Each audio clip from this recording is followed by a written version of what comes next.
Bismillahirrahmanirrahim. Satu hari, tokoh besar bernama Imam Hasan Al-Basri tengah berjalan di pasar kota Basrah. Datang seseorang lalu bertanya kepada beliau, "Ya Aba Ishaq," wahai Abu Ishaq, panggilan buat Imam Hasan Al-Basri. Katanya dalam Quran itu, "Ud'uni astajib lakum." Berdoalah kepadaku, aku akan jawab doamu. Mintalah kepadaku, aku akan penuhi permintaanmu. Begitu janji Allah dalam Quran. Lah kami ini, kata si orang tadi, sudah lama berdoa kepada Allah. Sudah banyak kali kami memohon kepadanya. Wah, kok sampai sekarang doa kami nggak dijawab-jawab, nggak pernah dikabulkan. Ini bagaimana? Katanya berdoa, aku kabulkan. Sudah lama kami berdoa. Kenapa nggak pernah dikabul-kabulkan? Apa doa kami salah pasang? Apa Tuhan pas kebetulan nggak dengar? Atau bagaimana ini? Imam Hasan Al-Basri senyum lalu menjawab, "Ya ahlal Basrah, hai penduduk Basrah, hatimu mati. Dari hati yang mati, bagaimana mungkin doa akan terjawab? Tidak ada getaran yang menyebabkan channel kepada Allah itu nyambung. Tidak ada. Dari hati yang mati, doa tidak mengeluarkan getaran untuk sampai kepada aras. Hatimu mati, maka doamu tidak dikabulkan." Kita renungkanlah jawaban ini. Sederhana, doa tidak didengar Tuhan, permohonan tidak dikabulkan olehnya. Tapi kalau kita mau menukik kepada renungan yang lebih jauh, kemalangan apa yang lebih besar selain daripada kalau Allah sudah berpaling kepada kita dalam hidup ini?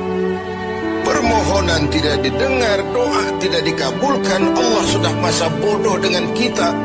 Kemana lagi langit tempat kita bernaung? Kemana lagi bumi tempat kita berpijak? Kalau Allah sudah berpaling dalam hidup ini kepada kita, itulah kemalangan yang paling besar dalam hidup ini. Sementara kita berleha-leha, menurut kita kemalangan itu kehilangan jabatan, kemalangan itu kehilangan harta benda, kemalangan itu adalah kehilangan orang yang kita sayangi. Allah berpaling dalam hidup kita, tidak pernah kita melakukan evaluasi. Nah, apa yang menyebabkan hati itu jadi mati?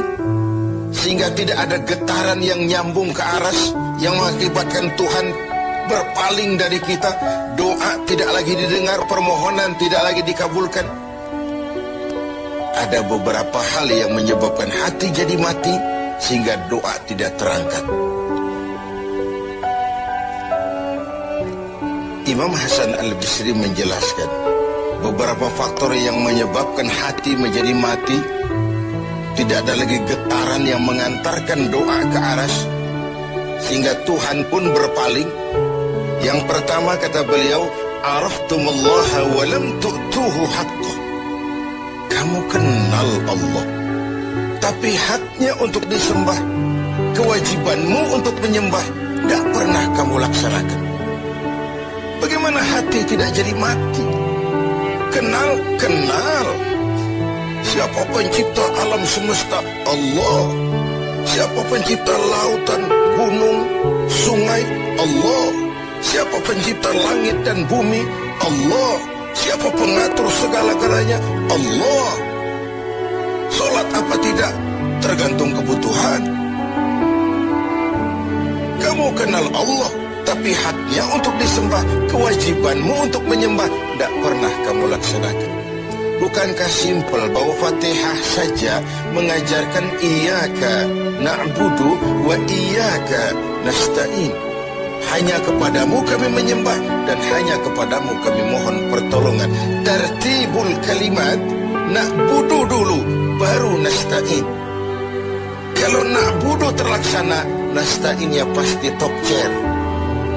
Hanya kepadamu kami menyembah, hanya kepadamu kami mohon pertolongan. Kalau ibadah beres, pertolongan pasti datang. Doa didengar, permohonan dikabulkan, munajat pun diterima. Kenapa? Na'budunya beres, maka nasta'innya nikmat. Tidak diajarkan kita iyyaka nasta'in wa iyyaka na'budu, tapi na'budu dulu, baru kemudian nasta'in. Kalau hati tidak mau mati, janganlah pengenalan kita kepada Allah tidak diiringi dengan pendekatan kita kepadanya.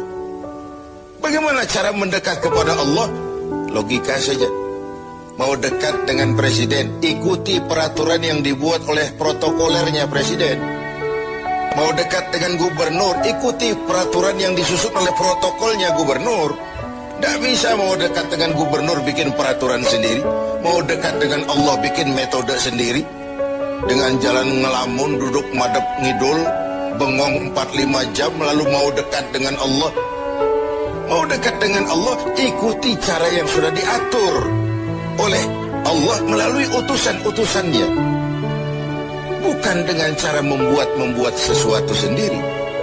Ini yang pertama. Lalu yang kedua, yang menyebabkan hati jadi mati, qara'tumul Qur'an walam ta'malu bih.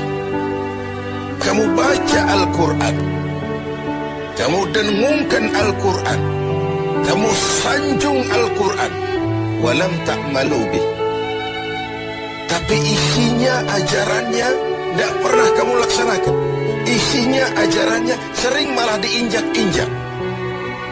Bukankah kita hidup di satu zaman di mana tuntunan sudah menjadi tontonan, dan tontonan sering dianggap sebagai tuntunan? Bukankah kita hidup di satu masa di mana orang yang jujur dikhianati dan pengkhianat malah diberikan amanah? Bukankah zaman ini sudah terjadi pergeseran nilai yang sedemikian rupa? Kita baca Al-Quran, kita musabakohkan pula bacaannya, tapi isinya, ajarannya tidak pernah kita laksanakan. Bahkan nyaris sering kita injak-injak. Hati jadi mati.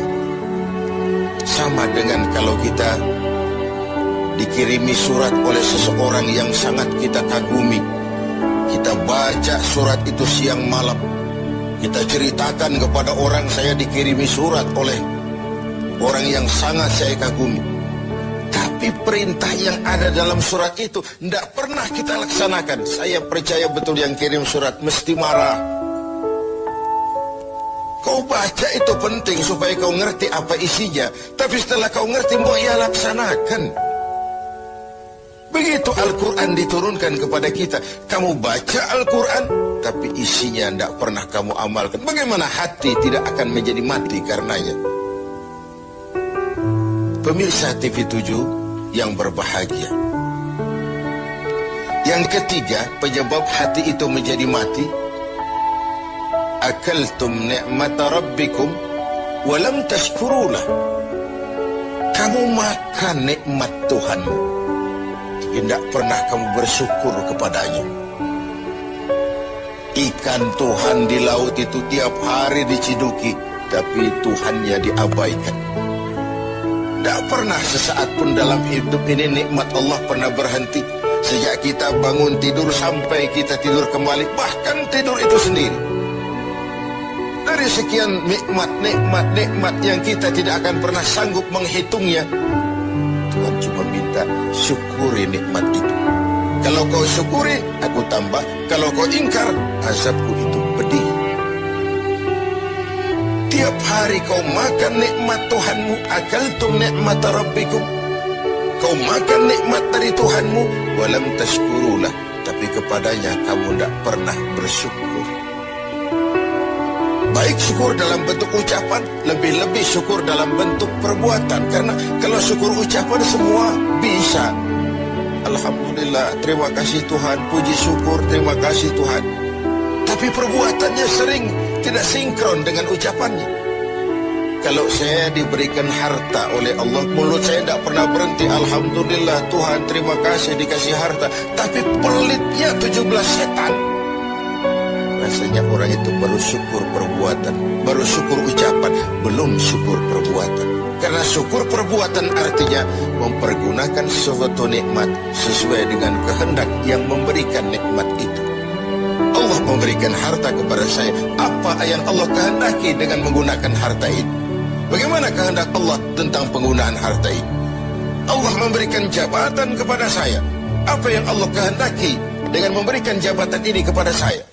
Mempergunakan suatu nikmat sesuai dengan kehendak yang memberinya. Itulah syukur yang sebenarnya. Ini yang keempat. Yang kelima, penyebab hati itu jadi mati. Qultum annal mauta haqqun wa lam tasta'iddu lah. Kamu yakin, kamu percaya, kamu tahu betul hidup akan berakhir dengan kematian. Namun kau tidak pernah mempersiapkan diri untuk itu. Baik menghadapi kematian maupun menghadapi yang lebih penting sesudah kematian. Karena mati pada dasarnya sebuah peralihan dari sebuah tahap kehidupan kepada tahap kehidupan yang berikutnya.